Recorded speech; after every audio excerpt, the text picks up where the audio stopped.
मुझे मेहर संपल का फोन आया। बोले कि दीदी आपको बाबा की बातें बतानी है और हिंदी में। मैं बोली मुझे हिंदी अच्छी नहीं आती और मेरा शब्द इधर उधर हो जाएगा। तो बोले आप बहुत अच्छी बोलती हो, तो आप बाबा के गुणगान तो सभी को अच्छे ही लगेंगे, तो आप बोलो। मैं बोली ठीक है, मेरा शब्द इधर उधर हो जाएगा तो सब मुझे कंसिडर करें। तो विश्व के सभी बाबा प्रेमियों को मेरा हृदयपूर्वक जय बाबा।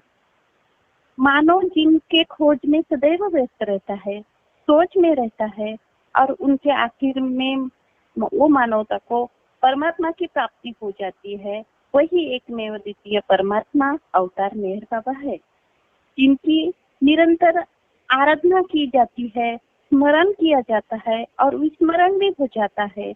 वही मानव देहधारी पुराण पुरुष अवतार मेहर बाबा है। वही परमात्मा हमको बोलते हैं, जब तक परमात्मा इस सृष्टि पर मानव रूप धारण करके मानव जैसी लीला नहीं कर सकता, तब तक उनके सत्य स्वरूप का आकलन नहीं हो सकता। तब अवतार के कार्य, सेवा, मस्तों की सेवा, शिष्यों से आज्ञा पालन, सद्गुरु का मिलन, सचेतन अचेतन अवस्थाएं, निर्गुण निराकार, सगुण साकार रूप, ये सभी चीजों मानव आकलन करता है। इसलिए मानव के बीच में भेदभाव, धर्म, गरीब, श्रीमंती, ये विरुद्ध परिस्थितियां डिस्ट्रॉय होने लगती है। इसीलिए मानव कल्याण के लिए अवतार को अवतरित होना भाग पड़ता है। यही शक्ति कभी धरतृष्ट के रूप में, कभी प्रभु रामचंद्र के रूप में, कभी भगवान श्री कृष्ण के रूप में, बुद्ध, यीशु और मोहम्मद पैगंबर के रूप में आती है। अभी वर्तमान काल में अवतार मेहर बाबा के दिव्य शक्ति में हमें लीन हो है। बाबा ये विश्व कार्य के 3 पर्व है: उपवास, एकांतवास, सहवास। इस कोरोना वायरस के सभी जगह संचार बंदी हुई है, कहीं जाना आना नहीं है, बाहर खाना नहीं, नए कपड़े खरीदने नहीं, कहीं सब कुछ एक ही जगह पे बंद रहना है। सब तरफ बंद ही बंद। जो परिस्थिति है उनमें एडजस्ट करना है। ऐसे कोरोना संक्रमण में अपने को ऐसे रखा है कि जैसे डिटैचमेंट, यानी कि जग में, संसार में क्या चल रहा है, क्या कर रहे हैं, उससे नहीं, एकांत में रहना है। जो अपने पास है उसमें ही इच्छा आकांक्षाएं छोड़ के अपने को खुद को एडजस्ट करना है। ये बाबा ने अपने नए जीवन की जो परिस्थिति है वो उसको अपने बाबा के प्यार में अपने साथ अपनाया है। जो कुछ कठिन या कष्टप्रद नहीं लगती, क्योंकि बाबा का जो नव जीवन याद किया, तो नवजीवन में बाबा ने जो उनके साथ मंडली थे उनके ऐसे ही प्रशिक्षण दिया था कि जो अपने पास है वही खाना, वही जो भिक्षुक जीवन, लंगोटी जीवन, कष्टप्रद जीवन और मजूरी जीवन। इस लॉकडाउन में बाबा ने हमको आत्म परीक्षण, आत्मचिंतन करने की संधि या अवसर दिया है। यही एकांतवास हमको महसूस करना है, खुद में झांकना है और बाबा का प्यार पाना है। Who am I? मैं कौन हूँ, इसका आत्मचिंतन करना है। क्योंकि एकांतवास में अपन आत्मा और परमात्मा से बात करते हैं। एकांतवास ये भगवान का आगमन है। जब हम एकांतवास रहते हैं तब हम खुद का विचार करते हैं, मैं ऐसा क्यों हूँ, मुझे ऐसा दुख क्यों है। क्योंकि अपन एकांत में रहते हैं तब मैं खुश क्यों हूँ, मेरा इतना मैं अच्छा क्यों हूँ ऐसा नहीं आता, अपना दुख याद आता है जब एकांत में। और दुख की परिभाषा है ये परमात्मा, यानी कि जब अपन दुखी हो जाते हैं तभी अपन ईश्वर को याद करते हैं। तो दुख ही ईश्वर की कृपा है, प्रसाद है। तो खुद को यह विचार करते हैं, तो विश्व में ऐसे लोग क्यों हैं, ये हमको दुर्भाग्य क्यों ऐसा मिला है। ऐसे सब एकांतवास में हम परमात्मा से बातें करते हैं। एकांतवास में परमात्मा का और आत्मा का एक मिलन होता है। बाबा कहते हैं कि जग में यानी संसार में क्या चल रहा है उनकी चिंता मत करो। Be in the world but not of it, विश्व में रहो बट उनके मत हो जाओ, डिटैचमेंट बन के रहो, ऐसे बाबा ने बताया है। जो है उनमें सीरियस मत हो जाओ। सीरियस होना है खुद में, हम में। विश्व को हम क्या करते हैं कि विश्व को सीरियस लेते हैं और बाबा को इजीली लेते हैं। तो बाबा बोलते हैं आप मुझ में खो जाओ, ट्राई करो, do to better, try to better, then I will help you.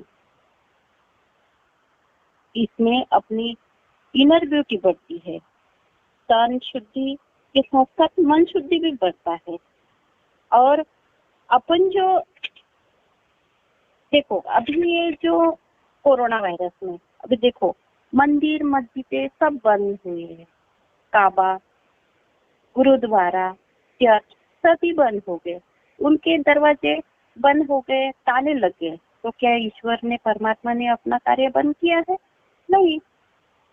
ईश्वर की सही उपस्थिति हमारे हृदय में है, हमारे कार्य में है, हमारी सेवा में है, हमारी सत्यवाणी में है, हमारे व्यवहार में ईश्वर है। इन सभी व्यवहार से ईश्वर कैसे खुश रहे, इन पे ध्यान देना है। संसार में क्या चल रहा है चलने दो, हम बाबा के प्रति, अपने प्रियतम के प्रति क्या सोच रहे हैं ये ज्यादा जरूरी है।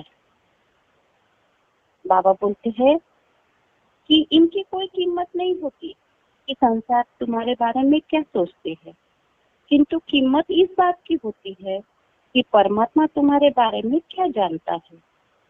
एक बार भौजी से बाबा मंडली ने प्रश्न पूछा था कि भौजी बाबा के बहुत निकट थी, बाबा उनके प्लेनेट के खिस्सा जॉन बोलते थे। तो बाबा मंडली ने भौजी प्रश्न किया कि बाबा इतने दयालु है, परम पिता है, प्रत्यक्ष परमात्मा है, फिर भी वे प्रेमियों से भोगों का निवारण क्यों नहीं करते।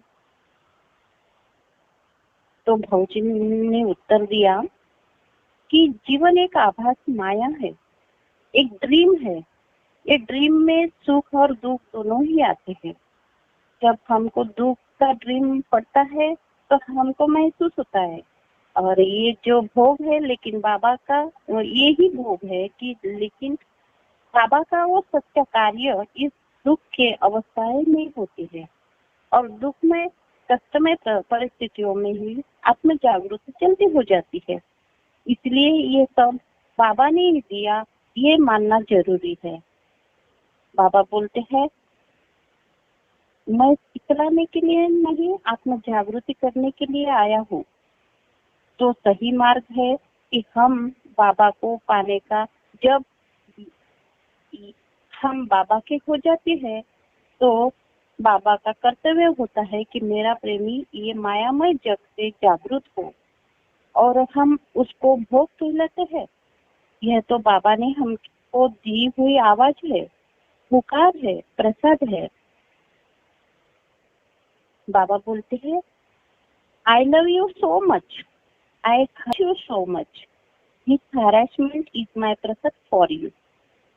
बाबा बहुत प्यार करते हैं, उतना ही हरास करते हैं।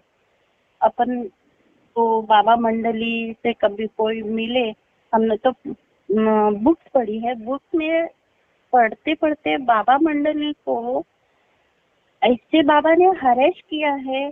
कभी बोलते हैं कि खड़े रहो, कभी बोलते हैं बैठो रहो, कभी बोलते हैं कि ऐसे मत करो वैसे मत करो। यानी बाबा मंडली को बहुत ही इनकी फ्रस्ट्रेट यानी होता था ये तो है। लेकिन बाबा मंडली को ऐसी सीख दी हुई कि बाबा ने जो ये कष्टमय जीवन दिया है उनको, वो ट्रेनिंग था और उनको उन्होंने हरेसमेंट नहीं माना था। लेकिन जो बाबा मंडली थे वो अदर लोग पूछते कि है हरेसमेंट, तो बाबा ने उत्तर दिया था कि this harassment is my prasad for you.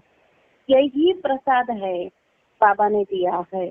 तो बाबा की पुकार ईश्वर की आवाज है, बाबा की आज्ञा ईश्वर की मर्जी है, बाबा का प्रसाद ईश्वर का सार है, बाबा का दर्शन ईश्वर की उपस्थिति है और बाबा का प्यार ईश्वर की कृपा है।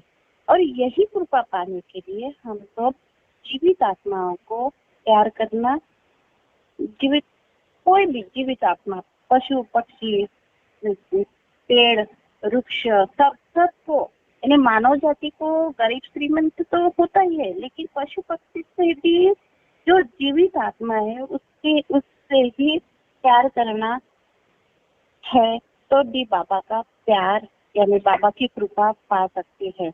अभी अपन क्या करते हैं कि सृष्टि में, संसार में ये लोग मेरे बारे में ऐसा क्यों सोचते हैं, हम ऐसे दुखी क्यों हैं, और ये आगे क्यों चल रहा है, मैं पीछे क्यों हूँ, इसकी प्रगति क्यों हो है। ये सब अपन अपने खुद में ना झांकने के बजाय अपन दूसरों को झांकते हैं। यही दुख का कारण होता है। अहंकार, मत्सर, क्रोध, ये सब इसने बाबा ने बोले कि खुद में झांको, खुद में अपने हृदय में झांको, दूसरों को मत देखो। यानी कि ऐसा रहना है सृष्टि में व्यवहार करने के लिए कि आँख होने के बाद भी अंधे बन के रहो, कान होने के बाद भी बहरे बन के रहो और माउथ होने के बाद भी मौन में रहो। तो बाबा ने ऐसे 3 मंत्र दिए हैं। तो इसी से हम अहंकार, क्रोध और मत्सर नहीं आना चाहिए। कभी कभी ऐसे बाबा ने क्रोध के बारे में अपन ये जो होता है कि किसी से ये जलन हो जाती है, जेलसी हो जाती है, तो अपने को क्रोध आ जाता है। और क्रोध आने के बाद जितनी अपने पास में जो हृदय से जुड़ी हुई व्यक्ति अपने दूर चली जाती है। कैसे? तो बाबा ने बोले कि anchor is will wind which blow out the lamp of the mind. तो बाबा ने बोले कि ये क्रोध से अपन अपने माइंड को बहुत ही ब्लो करते हैं। तो इसका एक उदाहरण बाबा ने बोले कि नोरीना की बाबा की एकदम निकट शिष्या थी। तो बाबा को उन्होंने बोले कि बाबा एक गुस्से से आवाज तो बढ़ जाती है, जब गुस्सा आता तो आवाज क्यों बढ़ जाती है। तो बाबा ने अकस्मात उन्होंने बाबा से पूछा।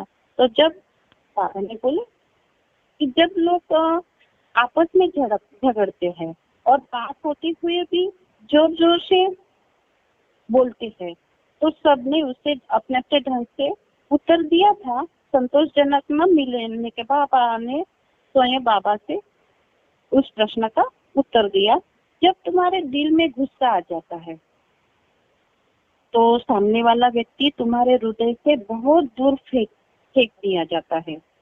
जैसे जैसे गुस्सा बढ़ जाता है तो तुम्हारे हृदय से उस व्यक्ति की दूरी भी बढ़ जाती है।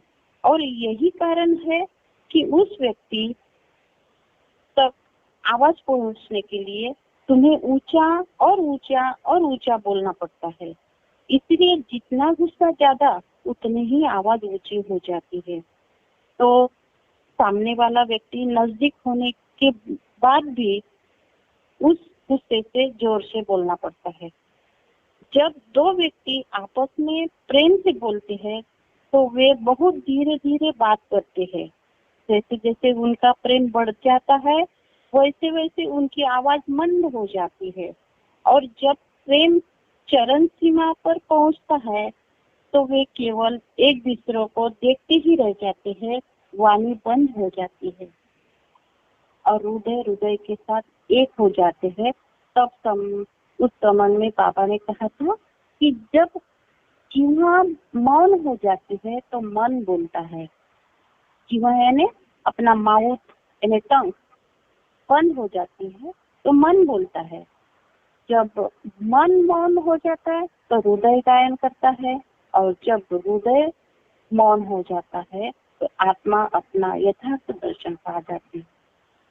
तो इसीलिए बाबा ने मौन और प्रेम यानी कि जब मौन आता तो कोई विषय अपने मन में नहीं चलता, तो मन एकदम ब्लाइंड हो जाता है, ब्लैंक हो जाता है कि उसी शरीर में ये। तो इसीलिए बाबा का प्यार पाने के लिए मौन जरूरी है। ऐसे बाबा ने बोले कि काम क्रोध मत्सर माया लोभ ये सब चीजें छोड़ के सिर्फ मौन में रहना है, जगत में संसार में व्यवहार करना है। तो मुका बैरा ये सब बन के रहना है। तो इसी जीवित आत्मा पे सब अपन प्यार कर सकते हैं। तो बाबा को पाने के लिए कुछ भगवत प्रेम का यथार्थ में ही एक व्यवहारिक मार्ग है कि हम अपने सजातियों से मानव जाति के प्रेम करें। अन्यों के प्रति भी हम हमारे हृदय में जैसी ही आत्मीयता के भाव होते हैं, जैसे कि हमारे अपने प्रिय सज्जनों के प्रति होते हैं, तो हम निसंशय ईश्वर से प्रेम करते हैं। अपने भाग्य से संतुष्ट रहकर ध्येय और सहिष्णुता यदि हम संतोष पूर्वक उसे इच्छा द्वारा समझकर ही स्वीकार करें तो हम परमात्मा से प्यार करते हैं। ईश्वर से जैसा ही वास्तव में हम प्रेम किया जाना चाहिए। प्रेम करने के लिए हम उसी के लिए जीना और उसी के लिए मरना है। बाबा बोलते हैं कि सब जीवितों के प्रति सेवा और प्रेम एक हो जाए तो एक नई उमंग आ जाती है, जीवन में गति आ जाती है, और हर सांस में हम बाबा को महसूस कर सकते हैं कि जीवन की हर सांस हमारी बन जाए प्रभु गति तुम्हारी। हे करुणा कर लीलाधारी तुम करुणा बरसाओ। सेवा करना है, ये परमात्मा पाने के लिए परम कर्तव्य है कि सेवा करना है। और सेवा और प्रेम एक हो जाते हैं तो जीवन की एक नई उमंग तैयार हो जाती है। तो सेवा दो, सेवा पाओ, विश्वास दो, विश्वास पाओ, प्रेम दो, प्रेम पाओ, सर्वस्व दो, सर्वस्व पाओ। More give love, more and more receive love. ये है बस मेरे प्रियतम परमात्मा को, अवतार मेहर बाबा को मेरी यही प्रार्थना है कि प्रभु मेरा हाथ पकड़ के रखना। संसार में बहुत भीड़ है, देखो अभी मैं घूम ना जाऊं, ये जवाबदारी आपकी है। यही प्रार्थना करके मैं मेरा शब्द पुष्पांजलि बाबा के चरण पे अर्पण करती हूँ।